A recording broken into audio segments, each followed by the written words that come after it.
Welcome to Don't Quarantine Your Strategy. Today we're talking about engaging your people during the COVID-19 uncertainty. So no matter if you're at your home or your office, and it looks like we're pretty evenly split, we think we have a relevant topic for you today. We know that we're all dealing with this uncertainty caused by COVID-19, whether it's in our families or our businesses, we're all dealing with this rapidly changing environment. And our business strategy and likely our priorities are shifting by the day or even by the hour. And that's prompting an even greater need to engage our people, keep them in the loop on what's going on. Well, we must act deliberately to engage our people remotely. It's just not as easy as when we're sitting next to each other like this. Engaging people remotely needs to be very deliberate and thoughtful. The Root team is here today to help you do just that. So we've got a few promises to bring that to life. One is by the time we're done together in this half hour, you'll understand the marketplace changes that are occurring in response to COVID-19. Gary, we want to share a point of view that helps people understand some real practical ways of thinking about creating engagement, bridging the distance between your strategic priorities and remote people. And Holly? Yeah, we'll spend some time at the end really talking about a case study of a company that we helped successfully deploy a new strategy and culture to a remote international team. You are not going to want to miss this case study. In our rehearsal right before we went on, Holly delivered the case study, and I will tell you it's awesome. You're going to want to hang out. So let's just look at the basics here. We could not keep up with this slide. Google, American College of Healthcare, Costco, Starbucks, HIMSS, South by Southwest, they're just a small example of all of these big name conferences, events, gatherings that have canceled just in the last few days. We're talking about events that are key to launching strategies, engaging employees. And what really took me by surprise on Sunday is that the Pope, who usually comes into St. Peter's Square in Vatican City in Italy on Sunday live, he addresses that group live and draws huge crowds, said, wow, I don't think that this is the right time. I'm going to televise my sermon. And he put the televisions out in the courtyard, but knew it wasn't going to draw the crowds. And if you've ever been in St. Peter's Square, it's tight. You are shoulder to shoulder on a Sunday. So that really sort of hit me. The Pope is already thinking about remote engagement. It applies for business as well. So I'm just curious, has anyone here on the call already had an opportunity to have to cancel bringing your teams together? Have you already had to make a cancellation? So let's just hear you in the chat box. Yes, not yet, not yet. Yes, yes, yes, yes, yes. Multiples. Yes, yes, not yet. So I'm assuming that not yet means not yet, but we're thinking about it. Moved from person to virtual, good for you. Yes, canceling several events. So deadline moved out. The predominant answer here is yes. Many in Seattle. We've already gone remote. We've moved out the timeline, virtual, postponed, postponed. And Gary, just an hour ago, I got a call from a client. We were scheduled to do an in-person session on Monday, this coming Monday, part one of a three-part series, and they said, we can't bring people together on Monday. Can you quickly pivot and turn this into a remote workshop? How can we still bring the content forward without physically bringing it? Just an hour ago. So an hour ago, there's a strategy changing in the moment, but what it sounds like it's key, Nate, for this client is we still have to get our strategy into the hearts and minds of our people. We're just going to need to do it different, and we need to do it fast. They gave you this weekend to figure it out. Plenty of time. Plenty of time. So that's why you're here, right? You're here because we have to figure it out, and we have to figure it out quickly. So we're going to give you some formulas for that. So what we know at Root over the last 30 years is that in-person engagement, it's best. It just is. You have that whole energy of bringing people together and that socialization and emotional connection. But we also know that virtual engagement is the next best thing. And we're going to talk about how to create that emotional connection and that social interaction in a virtual environment. We also know and think that you'll agree that no engagement, it's just not an option. People still need a few things. They need to understand your strategic priorities. They still need to learn from one another because that's how people learn best. get feedback from their managers on how they need to grow or shift, and feel that sense of community.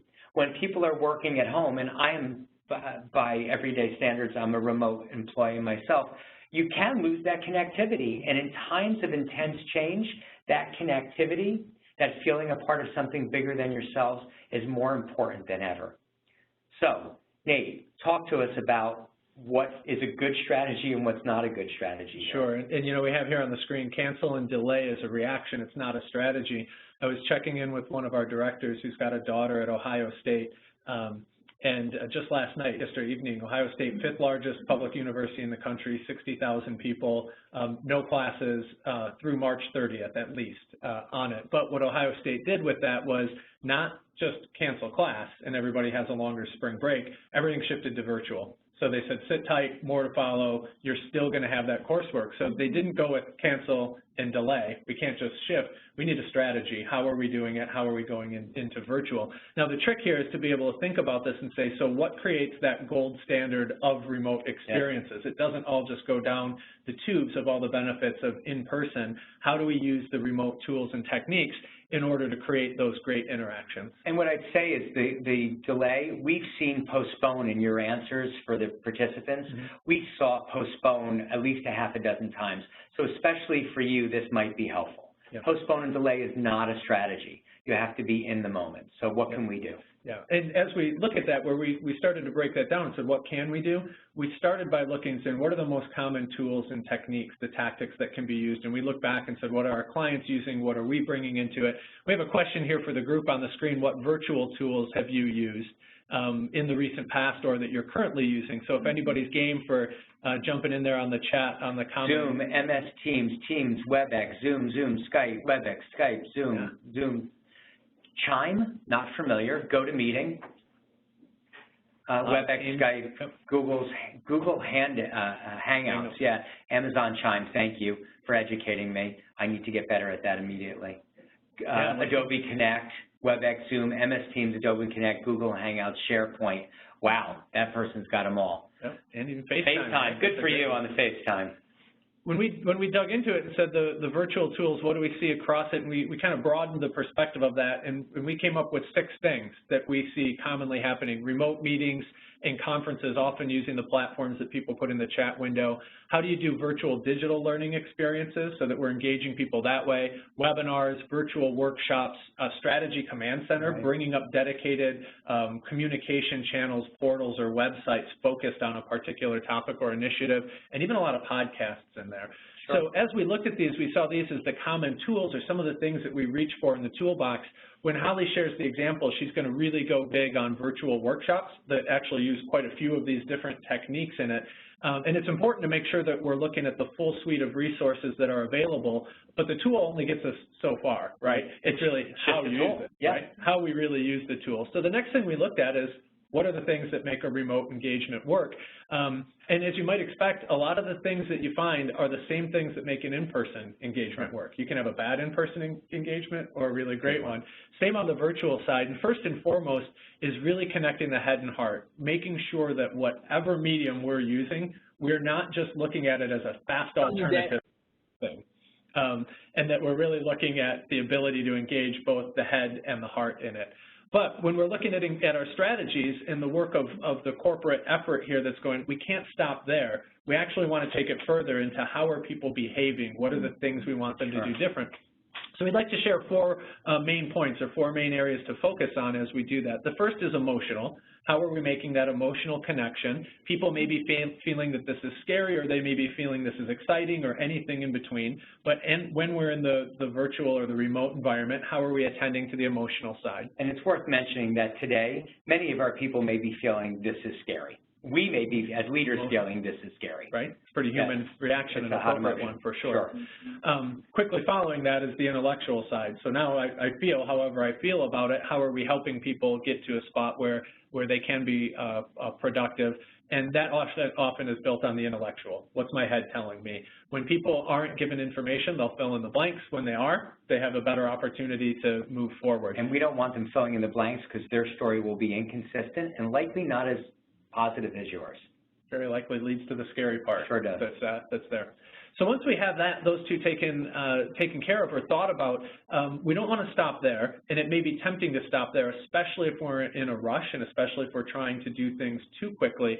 But what we really want to drive towards is how are we helping people understand what behaviors need to follow? So if it's our corporate strategy, if it's our customer experience behaviors, if it's our patient experience behaviors, whatever it might be that we're working on, we can't pause that just because we can't convene in person, sure. But we have to stay with that specificity to say humans learn from each other, even if they're remote. How are we creating opportunity for people to experience, share, learn, and grow together? Yeah. And ultimately, it's a social thing, and we can be social even in remote communities and have the opportunity to talk about the things that we want to be seeing more of and how do we reward and recognize those. So hitting those 4 points of making sure we're attending to emotional, intellectual, the behavioral side, and social really builds true engagement. And that drives us right into the example that Holly's going to share about true engagement. Yeah, thanks, Holly. Awesome. So for those who maybe don't know True is one of the newest brands with Hilton. They are revolutionizing the mid-scale market by all new construction. They have simplified and spirited amenities, really focusing in on a differentiated guest experience at the lowest price point within the Hilton umbrella. They're also the fastest growing brand within Hilton, and some even say the hospitality industry. So new hotels mean lots of new managers, and these managers are tasked with a lot before hotels open. And so we needed to really think about how we engage those managers through their heads, their hearts, their hands, and really creating that community so that they were able to lead these hotels and be successful as they launch this new brand. By the way, it looks very cool. I haven't been to one yet. It looks fantastic. I think the unique thing about this is we don't all open new hotel brands every day, right? But the need to engage people remotely and get them trained and connected together is something that we can all kind of rally around. Sure. So historically, Hilton would bring these new general managers to Memphis, to headquarters for 3 to 5 days to really connect them to their brand's unique strategy and culture. For True, that just wasn't realistic. They're super busy. They've got a lot going on. They're really the key person at the hotel to make sure all the construction happens, to hire their teams, and to really get all of those pieces coordinated. And so we were tasked with how do we get them understanding what we needed to do operationally while also really getting them engaged. So bringing them together in person just wasn't going to work for us. Sure.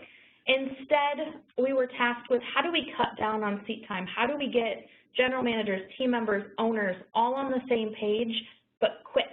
How do we not lose that sense of community and make sure they feel connected to one another, not only within the hotel, but within the True ecosystem across the country and across North America? Managers, how do I, in location A, get connected socially, emotionally, intellectually with manager in hotel B that may be in a completely different state? Correct. Without ever meeting them or getting on the phone with them? Correct. Okay, good. Thank you.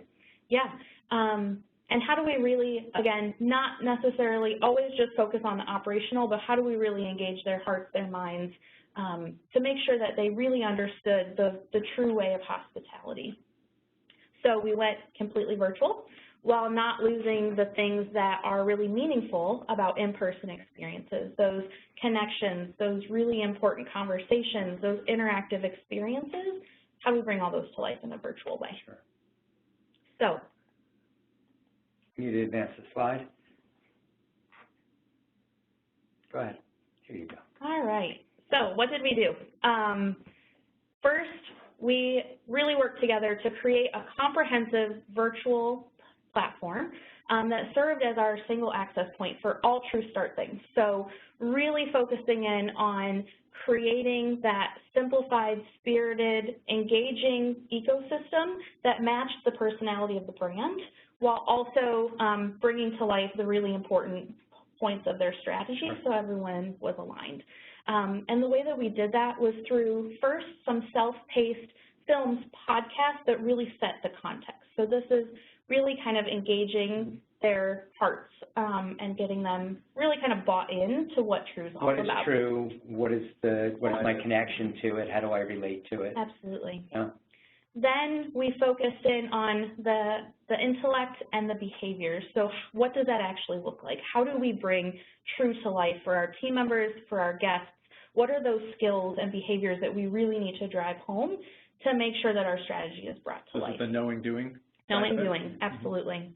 Again, self-paced so that they were able to really control and consume their experience in the times that they had available to them. So really being agile, letting our general managers really dictate how and when they wanted to learn. I'm opening a hotel and I'm learning about the hotel and how to bring it to life at the same time. So really being able to adapt to their schedules, which then led us to some really great peer-to-peer interactions. We had social challenges that we would present out after some of these self-paced experiences so that they could share best practices, ask questions to one another, start to think about how they might apply this. There was coaching from people at the brand and just from peers to, again, kind of start to build that community. And then probably the linchpin in this whole ecosystem is the virtual workshop. So after they kind of got the head, the heart, and the hands engaged, we brought everyone together at certain intervals to really create those social opportunities, to share best practices, to ask questions, to role play, to practice and apply what they learned, to really make sure that people were connected and understood what was happening along the journey. So just help us understand, when you're bringing people together for that workshop, or is that real social interaction, what sort of technology went along with that? So we leveraged WebEx Training Center, similar to what we're using today. We would have polls, we would have interactions on the screen using the chat window. Breakout rooms were really important for us, so we could have smaller teams together. Yeah, we could have anywhere from 10 to 25 GMs in any class. So to be able to break into smaller groups, to kind of have that more intimate conversation, give them problems to work through. We had a full case study of a hotel that had team member challenges and hiring challenges and SALT scores that needed improved, and had them really kind of work through that together to think about the whole ecosystem. For those of you not in hospitality, SALT scores are those loyalty scores that hotels are looking for. Yeah, guest feedback. Guest feedback. So again, I just want to point out that it wasn't necessarily the tool, although you used the WebEx format. It is how you use that tool to create that community. Yep, absolutely. Please. And then lastly, we ended each of these with some action planning job aids that just reinforce that key messaging, helped sustain the message, and really helped empower the general managers to take all of this back and share it at their local properties with their team members, so that everyone in the True family was kind of bought in to everything that we were sharing. So help us with some results. We see that you used a system here. It wasn't about the tools, it was how you used them. Self-paced, peer-to-peer, virtual, and then action planning. Yeah. What were the results? So here's the results. Number one, no travel required by anyone. No one has to leave. Here today. Yeah. Second, we were able to increase team member performance and bottom line revenue. True Start was rated 4.92 out of 5 stars overall by team members. And that's the name of the program, True Start. Yep. Yeah. And then probably my favorite and my proud moment is perfect 5 out of 5 for team members' ability to apply the knowledge and skills they learned. Cool. And to round it out, because of those two things, True Start is the highest rated virtual program at Hilton right now. Those are all awesome, and I think those numbers help. The verbatims for me are always what's in the hearts of people when they walk out. So I know you shared the verbatims with us earlier. What are they? The virtual class was close to a one-on-one experience, so they really felt like they were able to get to know one another. Being able to interact with other properties was a great experience. So it far exceeded our expectations. They were asking questions that were outside of our program. They were calling one another, asking where to order toilet paper or how to get some things for the market that weren't necessarily related to the strategy or overall culture, but they then had a buddy that they could call who had gone through something similar that they could kind of reach out to. And then finally, this was my first virtual experience. I wouldn't change anything. Wow. Good for you. Congratulations. Thank you. It's a clear example of the achieving a gold standard in remote, I mean, right off the top, no travel required. Stay true to the principles, work from the learner backwards, and can deliver an amazing experience. So 2 quick questions here before we move on and reinforce this. First, will we be sharing the recording? Yes, we see that repeatedly here tomorrow. You'll get it in communication. Was there any data on retention rates compared to in-person solutions on the managers? Do we know manager turnover? I'm not sure, to be honest. All right. We can find out. Yeah. So one of the things that's interesting is when we asked Hilton for permission, they said, we are really proud for you to share this story. Was there immediate feedback? So let us go back to them and we'll see in the follow-up if we can find out about retention rates. Mm-hmm. What's next? When we look across the example that Holly shared and we look at those 4 key tenets that we brought up earlier, emotional with the podcast and that early piece, what's going on, what does this mean, why is this an exciting time, hit the intellectual and the behavioral with the peer and the individual learning pieces, and throughout those connects that made it a social experience, so they were engaging with people that they might not otherwise engage with. Now, in True's example, that's an experience that a lot of folks might not have, building new hotels and launching a brand new brand at it, but in the details of the techniques and the way in which they brought it to life, Holly was really sharing some great practices that really resonate whether that's your scenario or not. Yeah. How do we take people who can't physically come together, but our strategy still requires us to move forward? What do we do out of that toolbox? How do we pull from that repertoire and build the right solution? Whether it's something that's big and spans time or a quicker hit, it all can be done and can be done at an excellent level. Thank you. We're getting a sign that we have 5 minutes left, and I see a row of questions coming in. So let me just pause for a second and say you're all invited to the after conversation, after party, which we'll do for a half hour afterwards. We'll start to address the questions. But I think suffice to say, now more than ever, team members all need to be rowing in the same direction and prepared to change course in a moment because we don't know what wave is coming at us next. So the message here is don't quarantine your strategy, engage your teams remotely, and Root can help. And what we'd like to do is over the next few minutes, start to address some of your questions. And for those of you who want to stay on, please do. And for those of you who can't, Holly is our major contributor today. We're grateful. Nate and I will field questions moving forward, and we'll be back next week to talk about how to engage people not only in your strategy, but your culture remotely. So let's spend a few minutes together on Q&A, and if you can stay after, please do. The first question I'm seeing in here is the challenge we face now is that many of us need to implement the equivalent of your gold standard now as the need for virtual engagement grows. So I'm just assuming from that now, Martha, there's a sense of urgency or an immediacy. Mm-hmm. I'm going to imply in that the question is, how do we do this quickly? Yeah. Is that right, Martha? Yes, exactly. Okay. The answer is now. Martha, tell us, you're thinking about you need to do this on your own, or you need to look for some outside resources so we can address your question. And while we're waiting for that, Nate, just give us some ideas. If people are working internally and they just have what they have, what is it that they can do differently? Yeah, and that's certainly going to be the pressure and the pace that a lot of folks who build and create in this environment are already facing and will increase. Obviously, the best thing that you can do out of it is have a good design. And if there's time to make a really thorough design, you want to take that time. But even if there's a short amount of time, start with the learner backward. And probably the biggest mistake and the worst temptation to fall victim to is, I only have an hour, so I really need to make sure I know what I want to say. And I didn't spend any of that time to prep to think from them backwards and say, what do they need to know and how do I bring that to them in terms that matter?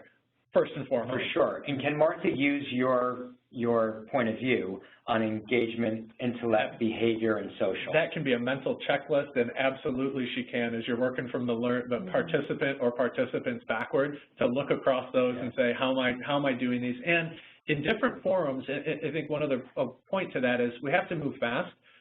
But you can't just take something that was a long in-person and think I can do it in 40 minutes remotely and have the same impact. What I might be able to do is say, I'm going to have a handful of 30-minute pieces. Chapters. Right? And now I've got to approach this challenge a little bit differently. And if you're using that as a checklist, you might say, I need to really lean into the heart on this one and set up the next one where we're going to go deeper. Sometimes you mix them all in. Let's talk about this for a second, Martha and others. So we were conscious in building this webinar for you today to use our 4 pillars that we talked about of emotion, intellect, behavior, and social, and try to bring them all here. What Nate is saying about you may not be able to do it all in, you may not get that 2 hours remotely, but think about the 30-minute sections. You may devote a section to each of them. The first is make the emotional connection, why change? The intellectual connection of what's changing, the behavioral connection of how do you want me to change, and the socialization of how do we keep this alive with one another and continue to learn from one another. And that just may be 4 chapters of your book that you can start now with emotion.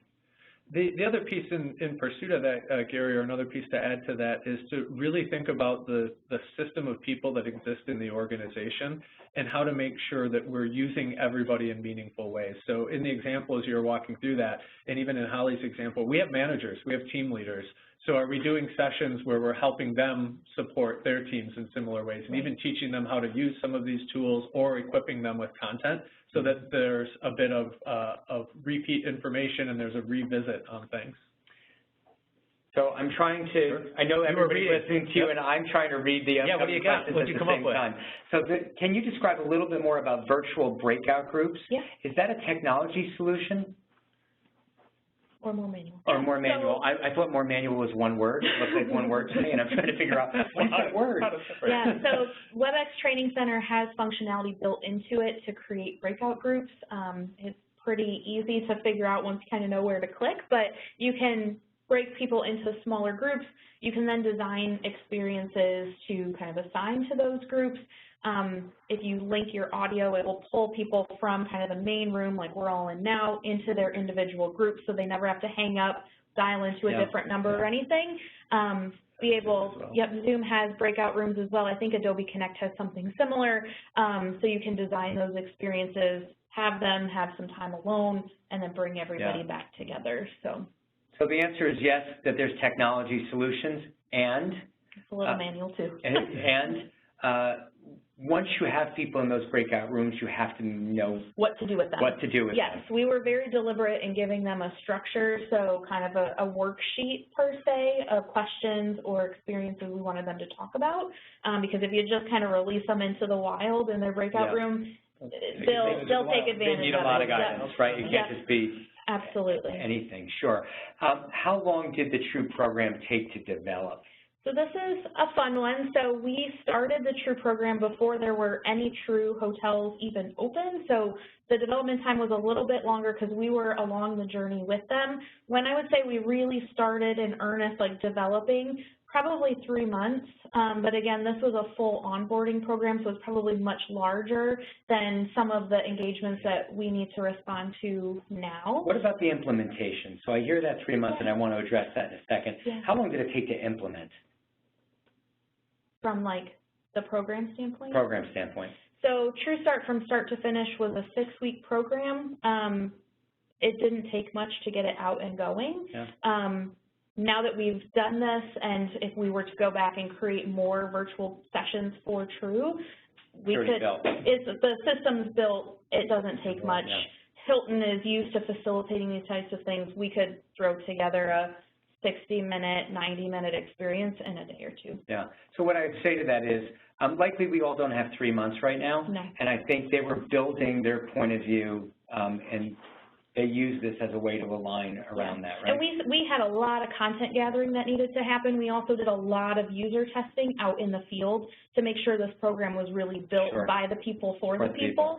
That's not always going to be the case when you're deploying strategies. You probably have a much smaller tight group who's kind of developing that point of view. So I think it's got to be at the speed that your organization can create and digest it. In light of the current coronavirus outbreak and the need or desire to establish work-from-home options. Is there protocol on how to bring associates back to the office, thus ending the work-from-home option that you would suggest? That's a big question. Big question. I'm not an expert on that, so I don't know how to answer it. Do you have an answer? Well, a couple of things jump out as I was reading that one and thinking about it just for a second there. If we think of work from home or wherever you're working from and the team dynamic, the behaviors and the way that we treat each other socially, how we're giving people information proactively, how we're making sure we're problem solving, those really shouldn't change when people go work from home and then come back. So I think the first and foremost would be, how are we expected and how are we committing to treat each other and work together and work collaboratively?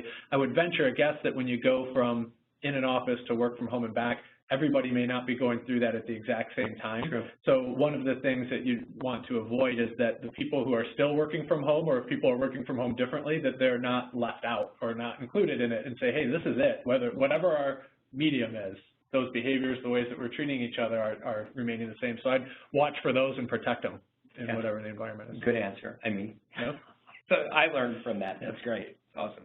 What other questions do you have for us? There's on how many have gone through True. How many have gone through True? Did you have any surveys?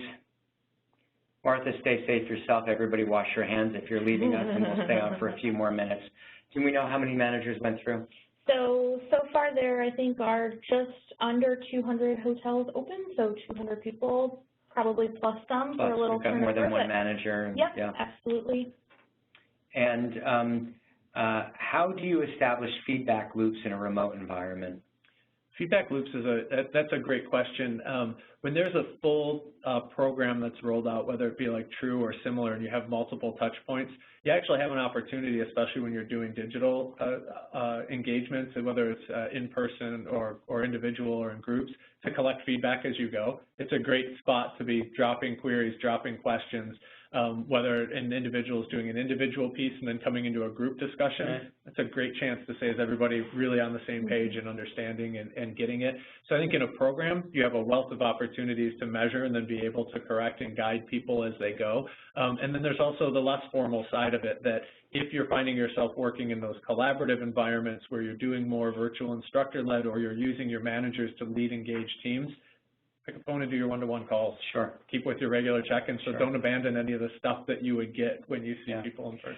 At Root, we implement both formal and informal feedback loops after these sort of things, right? Where there are sort of formal online tools to get feedback in a different way. So here's the way I answer the question.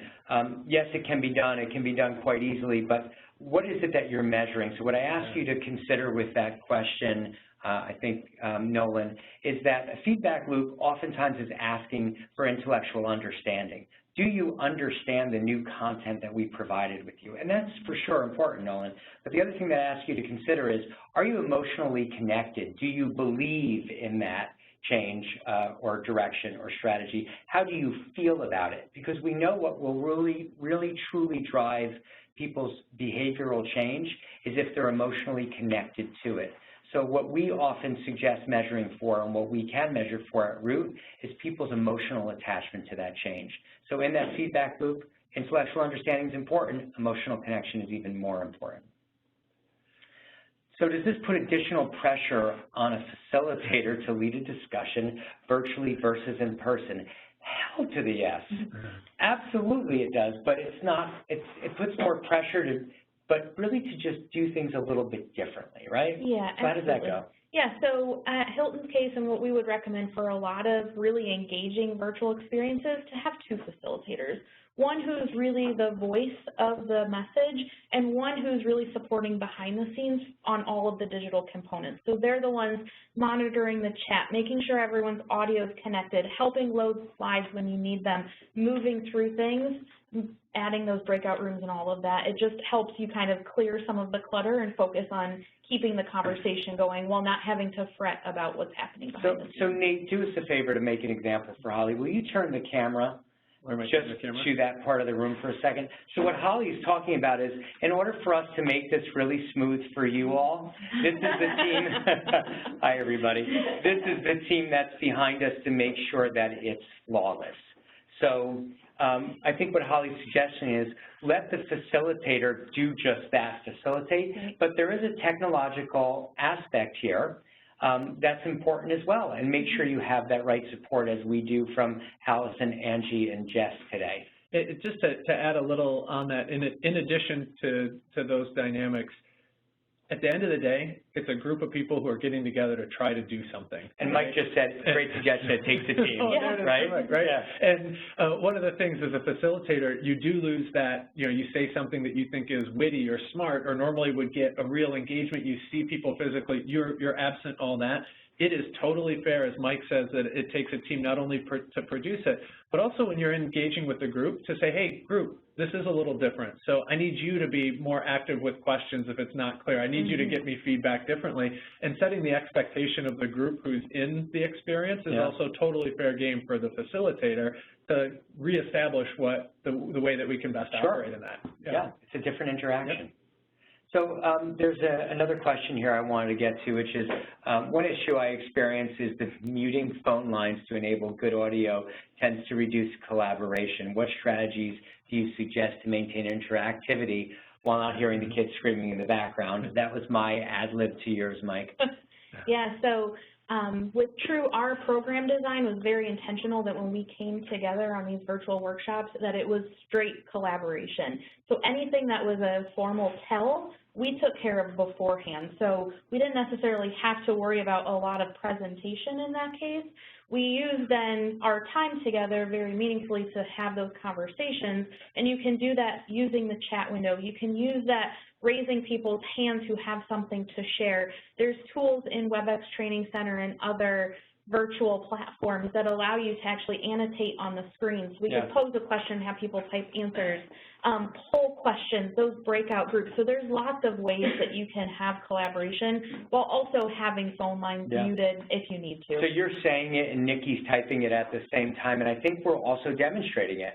I feel like we're in active conversation with Mike and Nikki and Martha, et cetera. We know who's talking, they're asking questions, and we're responding. And is that what you're? Absolutely. Sure. So what I would say at this point is we are now a full 10 minutes into the after party, if you will.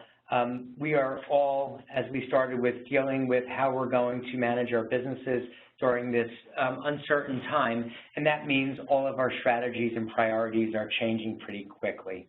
Engaging your employees is more important than ever. We've said it's not an option. Virtual or remote engagement is going to be key, and it's not just about the technology. There are 4 principles that we brought you today that I'll put back on the screen as soon as I can move this slide, that we want you to take with you. And that is, make sure when you're creating that engagement, whether it's yourself or with a partner, that you are looking at the emotional engagement. This is the case for why are we doing something different? The intellectual engagement, what are we doing different? The behavioral, how do you want me to act or deliver differently? And social, how do we continue or sustain this over time by learning from one another? That is true engagement. If either Nate or I can help you think about this further, please let us know. In the meantime, we wish everybody safety moving forward. Wash your hands and best of luck. Thank you so much for joining us today. Thanks, Nate and Holly. And Nate and I will be back next week.